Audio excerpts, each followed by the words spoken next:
Buenos días y bienvenidos a Ampliación de Noticias. Son las 8:06 de la mañana del lunes 17 de junio. Comenzamos una nueva semana y nuestro programa con Ricardo Gómez Palma. Ricardo, buenos días. ¿Qué tal, Fernando? ¿Cómo estás, amigos? Bienvenidos. Bienvenidos sobre todo porque vamos a entrevistar al ministro de Economía y Finanzas, el señor Carlos Oliva, que tiene varios temas que explicar al país, cosa que ha venido haciendo parcialmente ya en otros órganos de prensa durante los últimos días. Señor ministro, buenos días. Muy buenos días. Muchas gracias por la invitación. Tenemos dos aspectos principales de nuestra conversación. Uno que tiene que ver con datos de la coyuntura vinculados a las malas cifras reportadas del mes de abril. Nos va a explicar cómo hemos llegado ahí y cómo vamos a recuperarnos. Pero además de este tema coyuntural, queremos hablar sobre temas de fondo, reformas de fondo que ha venido usted planteando, que tiene que ver con la competitividad, que tiene que ver con la ley Servir y que tiene que ver con el impulso audaz, si fuera necesario, a algunos grandes proyectos de inversión en donde el Estado converge con el sector privado. Bueno, señor ministro, comencemos sin embargo por las cifras de abril. ¿Qué explica este bajón de nuestro crecimiento y qué consecuencias tendrá eso para el crecimiento anualizado a fin de año? Muy bien, empecemos con abril. La verdad es que ya se había previsto de alguna manera que abril iba a ser relativamente lento por un tema estadístico, dado que en abril del año pasado la economía creció casi 8%. Y además habían 2 días extras por la Semana Santa, que esta vez cayó en abril y el año pasado cayó en marzo. Entonces ya sabíamos que abril iba a venir un poco más lento que de lo normal, digamos. A eso tenemos que añadir el hecho de que hubo un par de choques externos que no estaban previstos. Uno tuvo que ver con la paralización de la mina Las Bambas. Como sabemos, hubo un problema de casi 2 meses, un poco más de 2 meses. Sin embargo, la producción durante los primeros meses no dejó de parar, no paró, mejor dicho. Sin embargo, en abril sí hubo una paralización de más o menos 10, 11 días. Y eso, por sí mismo, representa más o menos medio punto del PBI. Entonces eso es un evento que no estaba previsto, pero que ocurrió justamente en abril y que también hizo que la cifra de abril venga más bajo. Y lo otro tiene que ver con la pesca. También ustedes saben que la pesca varía todos los años los distintos meses. Esta vez, en el mes de abril, la pesca cayó un 63%, es decir, que prácticamente no se pescó y eso también afectó a la industria que está vinculada a la pesca. Entonces, cuando sumamos todos estos factores, nos damos cuenta de la cifra que vino en abril. Sin esos factores, probablemente hubiéramos crecido por encima del 1, casi 2%. Pero estamos en 0%. Exacto, ¿no? En abril. En abril. Entonces, justamente esos factores son los que explican por qué estamos casi en 0% en vez de estar por encima del 1%. Ahora, encima del 1% no significa que estamos muy bien tampoco, porque... Y ahí quiero hablar de algunos temas que ya afectan a todos los primeros meses de este año, ¿no? Nos salimos de abril y vemos los primeros 5 meses que tenemos data. Y allí tenemos factores externos y factores internos que han afectado la dinámica del crecimiento. Dentro de los factores externos hay una desaceleración mundial. Todos los estimados en el mundo están reduciéndose. Los estimados del Banco Mundial, del Fondo Monetario, del Foro Económico Mundial, y cada país está reduciendo de alguna manera sus datos de crecimiento. El Fondo Monetario, por ejemplo, prevé que el mundo va a crecer medio punto menos de lo que preveía hacia finales del año pasado, y esto tiene que ver en buena parte con este recrudecimiento de la guerra comercial entre China y Estados Unidos. Este es un tema que a principios de año parecía que iba a ir, se estaba solucionando, sin embargo, en marzo y en abril, de alguna manera, el presidente Trump tomó algunas medidas que hizo que esto se recrudezca. Entonces hay un ambiente externo que no nos está beneficiando. Sobre todo esa guerra comercial China-Estados Unidos repercute en el Perú por el precio internacional del cobre. Exactamente, ese es el principal canal, porque eso hace, por un lado, que reduzca el crecimiento mundial, pero por otro lado afecta el precio de algunos commodities. Entonces el precio del cobre en el último mes ha caído casi un 10%. Es una caída bastante fuerte para un periodo tan corto. Entonces definitivamente hay un efecto importante.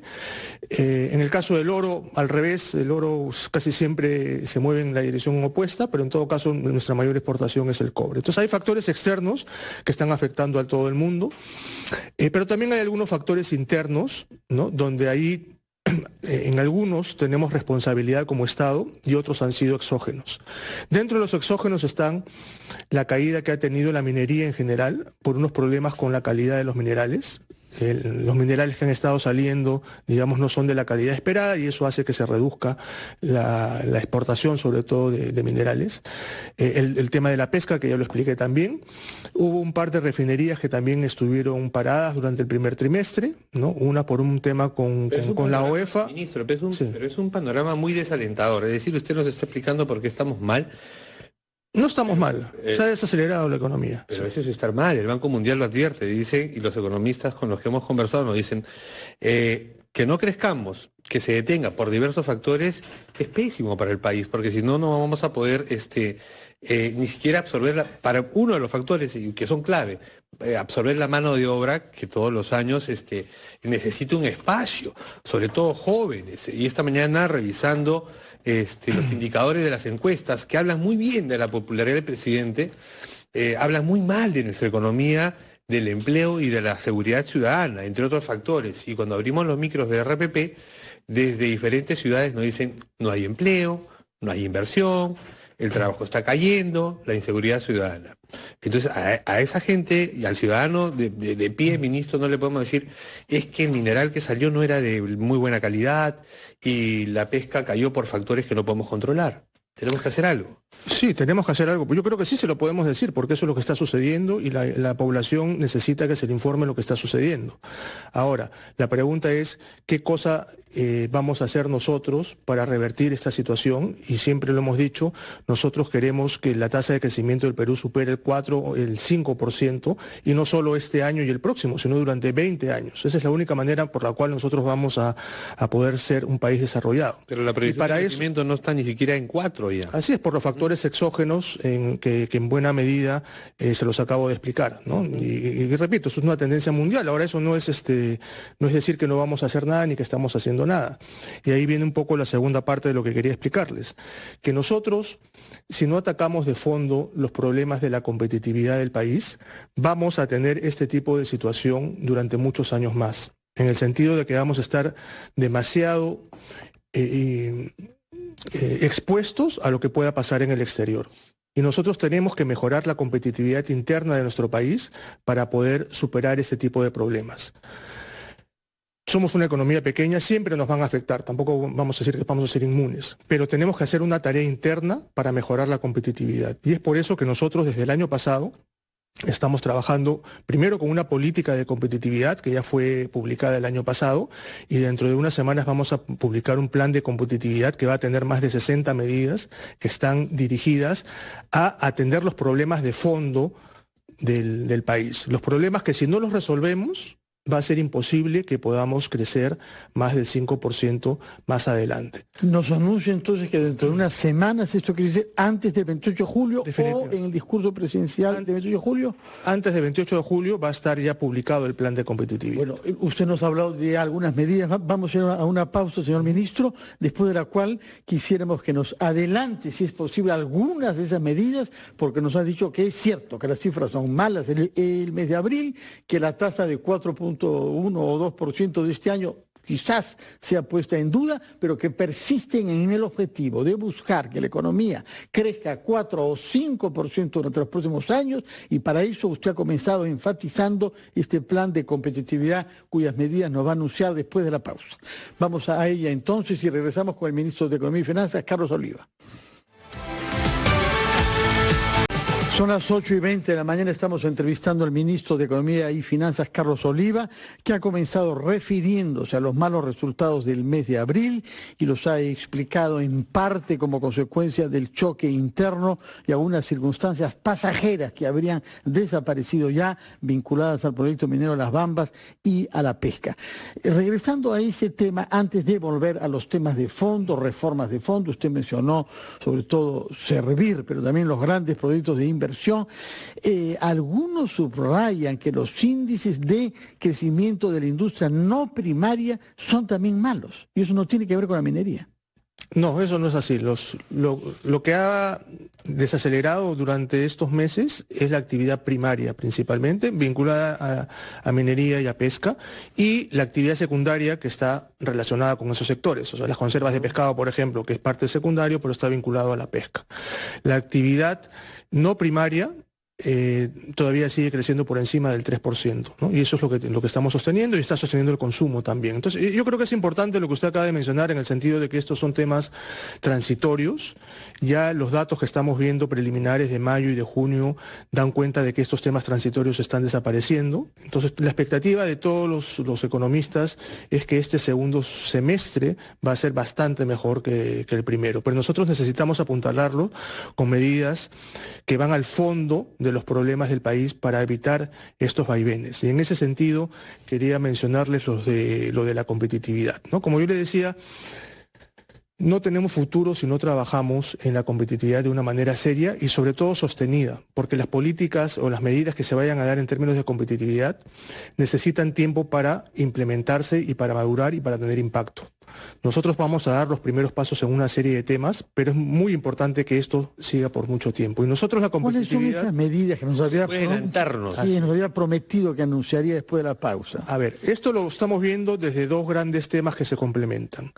Uno es el tema sectorial, políticas sectoriales que buscan generar una mayor diversificación productiva. Eso es sumamente importante, generar nuevos motores para el crecimiento del país. Y nosotros ya hemos identificado 3 sectores que son productivos, pero no son competitivos. O sea, ¿cuáles son esos 3 sectores? Productivos, no competitivos. Que son el forestal, el acuícola y el de turismo. Al decir productivo significa que tenemos, digamos, toda la materia prima para producir con mayor productividad que otros países. Por ejemplo, en el lado forestal, nosotros tenemos una capacidad de que un árbol crezca en la mitad de tiempo que en Chile, por ejemplo. Y sin embargo, Chile tiene una potencia como productor de maderero. Exactamente. Sin embargo, no es competitivo. La madera es más barata traerla de Chile que traerla de Ucayali.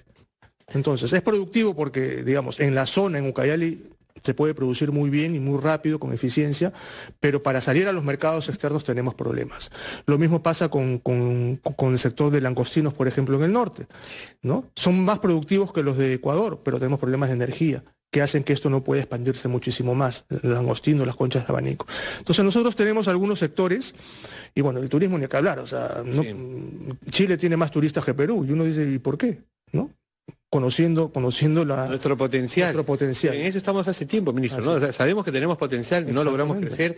En el gobierno anterior también se apostó por 4 áreas productivas como las que acaba usted de señalar, pero sin embargo lo que preocupa es que al no todavía consolidarse ninguna de ellas, lo que está ocurriendo más bien es que el empleo sigue cayendo, 5%, 5,5% según The Economist. Son 420.000 las personas en Lima que no tienen empleo ya. Y entonces, si es que no mejoramos áreas vitales como la educación y la competitividad, ministro, esos índices, que es lo que la gente dice, nos estamos quedando sin empleo, van a seguir creciendo. Bueno, los datos de empleo, los últimos 3 datos de los adecuadamente empleados han estado creciendo a una tasa, la mayor tasa de los últimos 2 años, pero igual reconocemos que eso es insuficiente. Pero volviendo a ese tema, entonces tenemos por un lado estas políticas sectoriales, que en las próximas 2 o 3 semanas vamos a desplegar una serie de medidas específicas para estos 3 sectores. Pero ministro, se ha desarrollado un pleno agrario y la ministra de Agricultura nos decía que la preocupación del gobierno estaba puesta precisamente en lograr el desarrollo agrario de la sierra de nuestro país, que en comparación con la costa se había quedado. Tenemos una agroindustria muy sólida en la costa sur principalmente, pero la agricultura en la sierra, que es la que emplea mano de obra masiva, la tenemos en la práctica abandonada, y por eso los paros de los agricultores también. Así es, y es por eso que estamos en un diálogo con este sector desde hace ya algunas semanas, para ver qué medidas se pueden hacer para mejorar. Eso es totalmente cierto, ¿no? La productividad del productor en la sierra y en la selva es mucho más baja que el de la costa, ¿no? Entonces, yo le decía que teníamos estos grupos de políticas sectoriales, pero aparte tenemos una visión más transversal que van a estar incluidas en este plan de competitividad que va a estar publicado en algunas semanas, donde tenemos 9 áreas que son sumamente importantes y que tenemos que trabajarlas paralelamente para poder dar verdaderamente un salto en competitividad.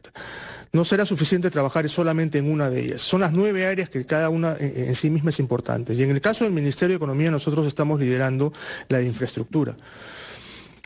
En tema de infraestructura, otra novedad que les puedo comentar es que en 3 semanas vamos a publicar también el Plan Nacional de Infraestructura por primera vez en el país. La línea 2 del Metro de Lima, ministro. Eso es parte del plan de infraestructura. Estamos hablando de un monto de qué rango. Son 90.000 millones de soles aproximadamente, pero son proyectos que están en distintas etapas.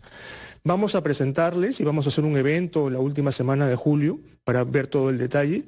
Vamos a hacer una priorización de alrededor de 60 proyectos en todo el país, ¿no? Dividido por zonas. Irrigación, puertos, aeropuertos. Exactamente, son principalmente esos temas de energía también, algunos temas de residuos sólidos, ¿no? Pero principalmente son esas áreas. Van a ser alrededor de 60 proyectos que van a estar priorizados y van a ser una señal no solo para el sector privado, sino también para el sector público. ¿No? Dentro del sector público nos estamos imponiendo una institucionalidad específica para hacerle seguimiento y para que estos 60 proyectos puedan ver la realidad. Hay algunos, como repito, que ya están en ejecución, pero hay otros que están en ideas. Entonces, esto es un tema que yo creo que es sumamente importante y van a dar una señal de cómo, complementando distintos proyectos, podemos aumentar la competitividad de un territorio. Esto no es simplemente un listado de los proyectos más caros, digamos, o los más grandes. Esto es un listado que ha sido seleccionado con una metodología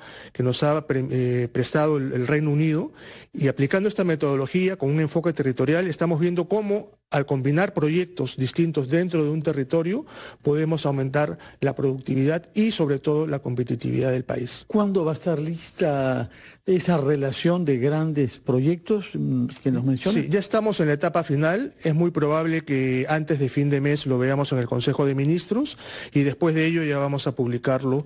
Y como le digo, alrededor del 22 de julio me parece vamos a hacer un evento donde podamos explicar los detalles de todo este plan, que además tiene unas herramientas muy importantes involucradas en este plan, que son los famosos PMOs, los Project Management Offices, que son estos gestores de proyectos que son especialistas en seguimiento de proyectos. Nosotros en el Estado tenemos una gran debilidad con el seguimiento de proyectos. No tenemos al personal capacitado para hacer un seguimiento a los proyectos. A veces nos preocupamos simplemente en aprobarlos, en adjudicarlos, pero la parte del seguimiento es sumamente débil en el Estado. Entonces allí vamos a traer a las mejores empresas del mundo para que puedan apoyarnos con este seguimiento y efectivamente cerciorarnos de que esto funcione como debería funcionar. La brecha de infraestructura es sumamente alta, como ya se ha publicado en más de una oportunidad. Vamos a ir a una nueva pausa, ministro, y cuando regresemos queremos que nos hable sobre proyectos trabados, algunos desde hace bastante tiempo y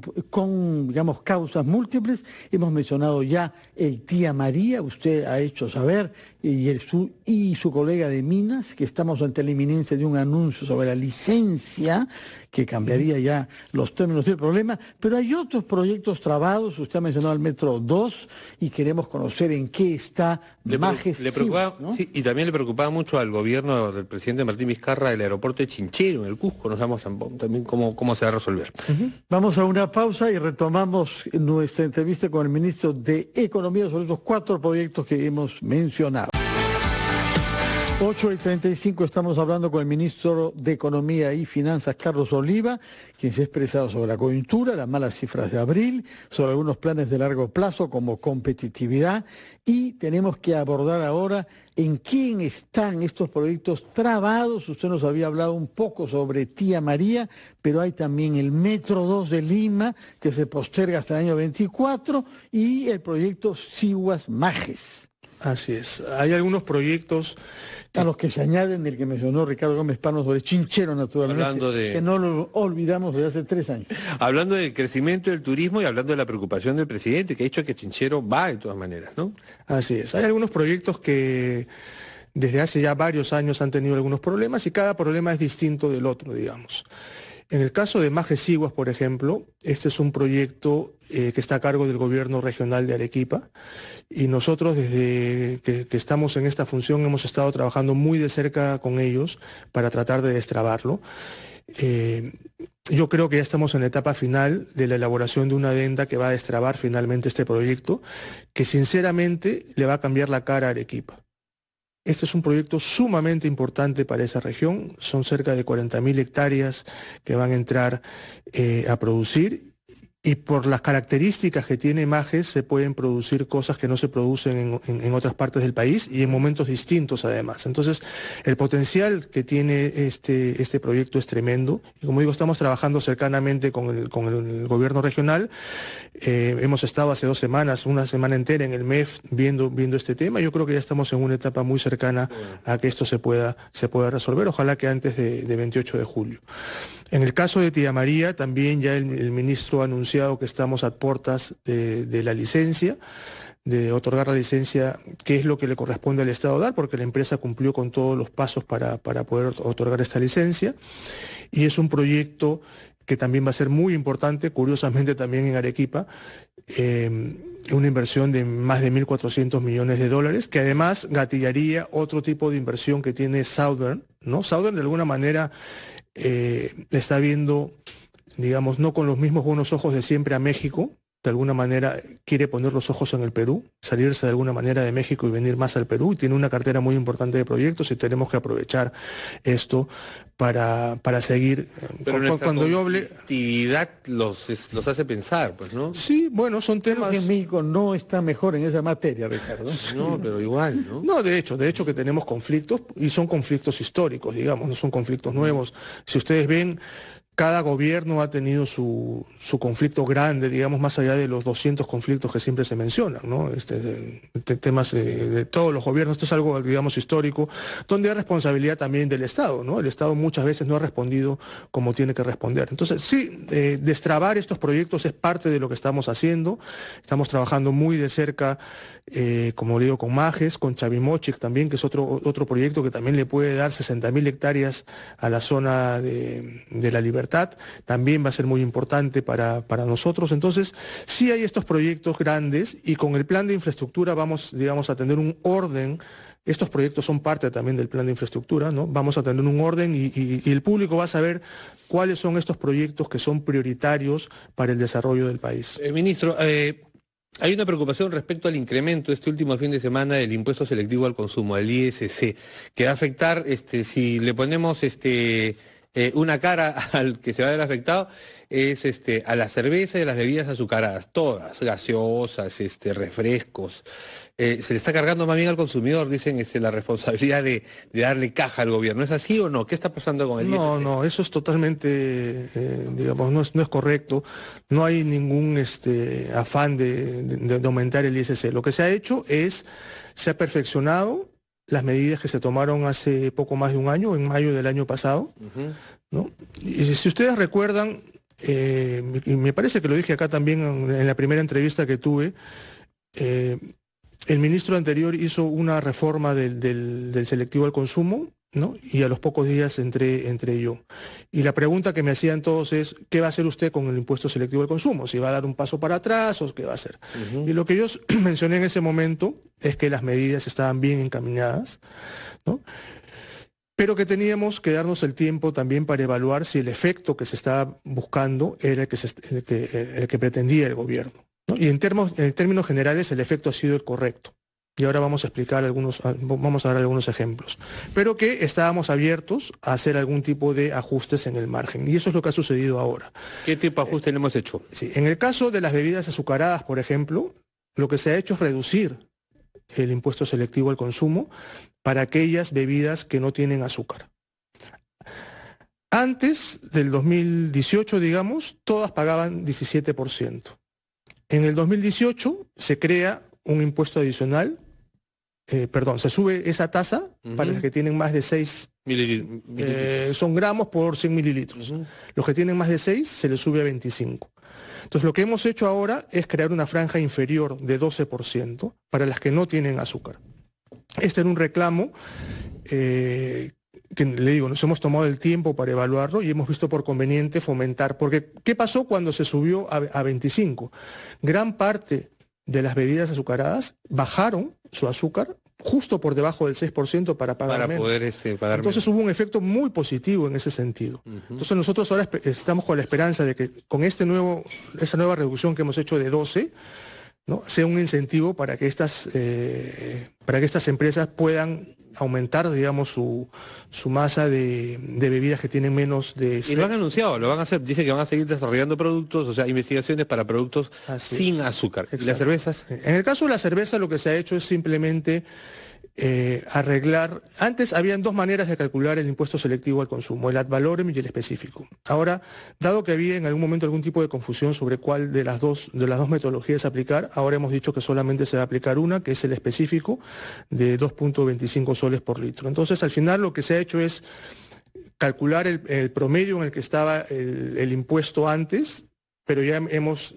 reducido esta posibilidad de que hayan dos maneras de calcularlo. Es solamente una manera, entonces el impacto sobre las cervezas debería ser mínimo, ¿no? Si es que hubiera alguno, ¿no? Hay otro aspecto relativo a los autos impuesto, es el de los autos, porque se le reprocha ser hostil a los autos híbridos y eléctricos. Sí. ¿Será posible que un hombre moderno como usted no crea que hay que promover ese tipo de auto y no los que usan combustibles tradicionales contaminantes? Así es, eso también es una información errada. Lo que se ha hecho, dos o tres cosas.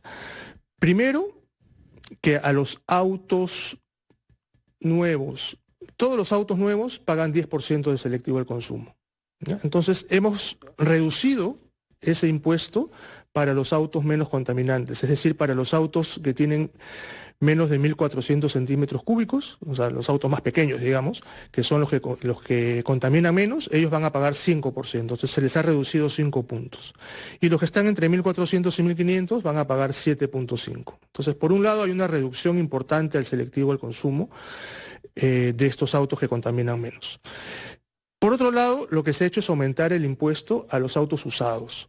Esto de los autos usados, muy pocos países realmente lo tienen. La mayoría de países prohíben la importación de autos usados porque son muy contaminantes. Entonces habían autos usados a gas que estaban pagando menos impuestos que un auto nuevo, que digamos, con una tecnología mucho menor. Entonces lo que se ha hecho ahora es que todos los autos usados ahora van a pagar 40%. ¿No? O sea, a estos que estaban a gas se les ha subido de 10 a 40. Eso es lo único que se ha hecho en términos de aumento, pero yo creo que lo más importante es lo otro, que hemos reducido el impuesto selectivo al consumo para un buen grupo. Esto es más de la mitad de los autos que se venden en el país. No me ha contestado nada sobre los autos eléctricos híbridos, ¿no? Ahí no hemos hecho las nada. sospechas. No han movido nada. No hemos hecho nada con los autos eléctricos, ¿no? ¿Pagan o no pagan? ¿Cuánto pagan esos carros? Los autos pagan el 10%, me parece que es lo que estaban pagando. Igual, sean eléctricos o no. Así es. Ministro, usted habló como uno de los ejes de nueva matriz productiva, el turismo, ¿no? Tenemos todas las potencialidades, pero no podemos recibir más turistas en nuestro principal aeropuerto, el Jorge Chávez. ¿Para cuándo la pista 2 del aeropuerto Jorge Chávez, ministro? Porque se habló de una renegociación con LAP, pero al final... Sí, quedó. Eso es cierto. Esa segunda pista estuvo trabada, para usar esa palabra, por 18 años. ¿No? Hace 18 años tuvo que darse los terrenos para hacer esta pista. En noviembre de este año, por fin se pudo destrabar eso. Y ahora la empresa incluso ya contrató a la otra empresa, digamos, que le va a hacer el trabajo. LAP ya contrató a la empresa que le va a hacer el trabajo y se espera que este año ya empiecen las obras para hacer la pista 2. La pista 2.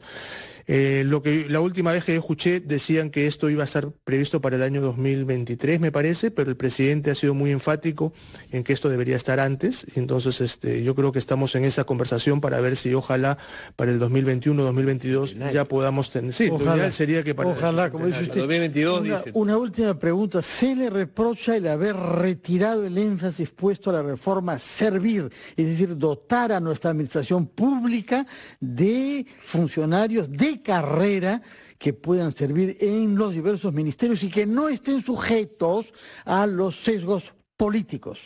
No, a ver, nosotros somos los primeros propulsores de la ley Servir. Yo participé directamente en la elaboración de esa ley en el año 2013. Entonces nosotros, desde que hemos regresado al Estado, estamos promoviendo esta ley porque así como es importante mejorar las instituciones en el Poder Judicial, digamos, en los partidos políticos, también es importante promover las instituciones dentro del Estado. Y la única manera de modernizar nuestro Estado es creando un servicio civil. Esa es la única forma. Cualquier otra cosa van a ser parches. Entonces nosotros estamos empecinados en que esta ley tiene que implementarse a la brevedad. Y esto ya lo hemos conversado al interior, el presidente de la República, el premier han sido sumamente enfáticos de que esta es la verdadera reforma del Estado y estamos haciendo los mejores esfuerzos por implementar esta ley. En el caso del MEF, por ejemplo, ya hacia septiembre deberíamos ya publicar los primeros concursos para atraer al mejor personal al Ministerio de Economía y Septiembre, funcionarios de Servir entrarían al MEF. La fortaleza protegida del MEF abre un poco sus puertas.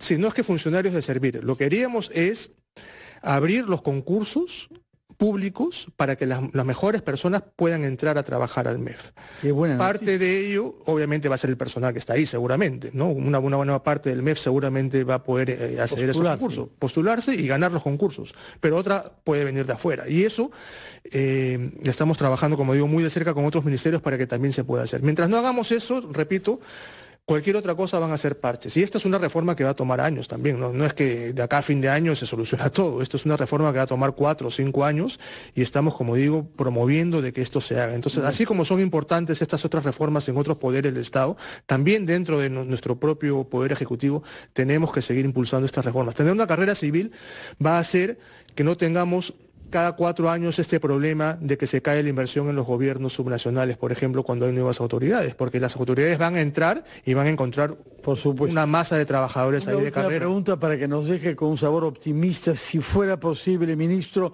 ¿Contradice usted a los profetas de las desgracias, sosteniendo que el objetivo de un crecimiento económico cercano al 4% para este año se mantiene? Sí, nosotros estamos revisando la cifra. Efectivamente puede haber una reducción en el 4,2 que estábamos pensando inicialmente por todos estos eventos que hemos descrito al principio, pero tengan la seguridad de que vamos a hacer el mejor esfuerzo para que la economía no solo crezca más este año obviamente es importante porque es el día a día y a todos nos importa generar el empleo que explica Ricardo, etcétera, pero queremos sentar sobre todo las bases para un crecimiento sostenido para más adelante. Y si no hacemos estas reformas ahora, va a ser muy difícil que más adelante se puedan hacer. Nosotros tenemos toda la disposición para hacer las reformas y las vamos a plantear. Yo creo que entre hoy y el 28 de julio vamos a tener muchas novedades y ojalá que podamos tener otra vez la oportunidad de regresar acá. Está usted invitado, señor ministro, para poder explicar ya con más detalle algunas cosas. Muchas gracias por su presencia y por sus explicaciones. Tomamos nota y le preguntaremos si las cosas que nos ha dicho ahora se verifican en el curso de las próximas semanas, como nos ha anunciado varias medidas. Muy buenos días, señor ministro Carlos Oliva, responsable del Ministerio de Economía y Finanzas. 8:49, pausa y regresamos a Ampliación de Noticias.